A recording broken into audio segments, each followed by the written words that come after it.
Je suis venue du Bénin. Et on m'appelle Émilie Tamada Rouachaka. Je milite dans l'organisation Cercle d'autopromotion pour le développement durable, qui est un réseau féminin qui compte aujourd'hui plus de 140 associations à l'intérieur et qui a pour membres près de 4000 membres présentement. Actuellement, je suis au Maroc et je suis invitée par Attaque Maroc, qui fait partie également de CADTM. Au cours des ateliers, j'ai rencontré une femme qui m'a parlé un peu des souffrances au niveau des femmes ici par rapport à l'obtention de crédit. Et c'était quoi?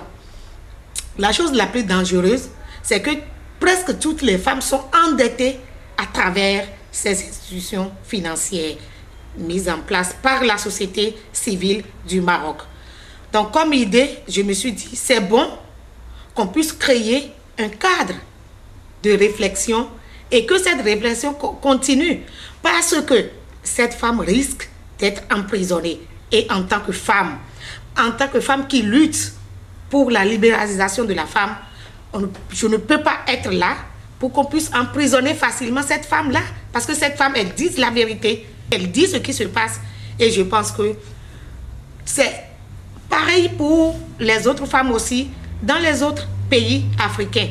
Donc il faut qu'on puisse avoir un cadre de travail pour que les échanges continuent. Et si cette femme veut le bien, je veux qu'elle puisse vraiment mettre en place notre système d'épargne et crédit autogéré par les femmes mêmes. Je pense que si cette femme se met devant, ensemble avec les autres femmes, réfléchissent par rapport à ce système d'épargne et crédit autogéré par elle-même et fait la mise en place de cette structure, je pense qu'elle s'en sortira. Elle s'en sortira. Pourquoi? Parce que sur les intérêts, elles auront la capacité de participer à d'autres rencontres pour pouvoir faire les partages de leur expérience, l'acquisition également d'autres expériences qui puissent les former au jour le jour. Et si elle veut bien, je veux arriver, travailler vraiment à la réussite de la mise sur pied de ce système d'épargne et crédit avec elle ici au Maroc. Quand bien même au Bénin, nous avons commencé à faire quelque chose, est-ce qu'il ne faut pas mettre aussi des études d'enquête en place au Bénin pour voir combien de nombre de femmes sont endettées au niveau de ces banques-là et quels sont les sorts qui sont réservés à ces femmes-là. Et là, on aura un document d'ensemble au niveau de tous ces pays-là sur l'endettement des femmes par rapport au système de microcrédit. Et on verra quelles sont les dispositions qu'il faut prendre. Parce qu'après l'élaboration de ce document, il faut ramener maintenant ce document au niveau de notre cadre de concertation de lutte pour qu'on puisse réfléchir, les hommes, les femmes, ensemble, pour voir ce qui est possible de faire pour que ces femmes-là soient libérées. Ces femmes ne sont pas en prison actuellement. Elles sont dans leur maison, mais elles sont emprisonnées là, dans leur maison, parce qu'elles ne dorment pas bien. Elles réfléchissent, elles sont stressées, elles se posent plusieurs questions pour dire comment je vais faire pour rembourser tout ça là. Donc ça les rend malades. Donc il faut qu'on travaille pour que ces femmes soient totalement libérées et qu'elles ne pensent qu'à la lutte et en plus à leur famille. Je donne l'exemple sur moi-même. Moi qui suis ici, j'étais incapable de cotiser 1 euro par mois. Le tout premier crédit que j'ai obtenu, c'était 20 à 30 euros que j'ai obtenu dans ma vie. Mais c'était comme 1000 euros parce que je n'ai jamais obtenu de crédit. J'ai tenté plusieurs fois au niveau des banques et à cause des conditionnalités, je ne pouvais pas.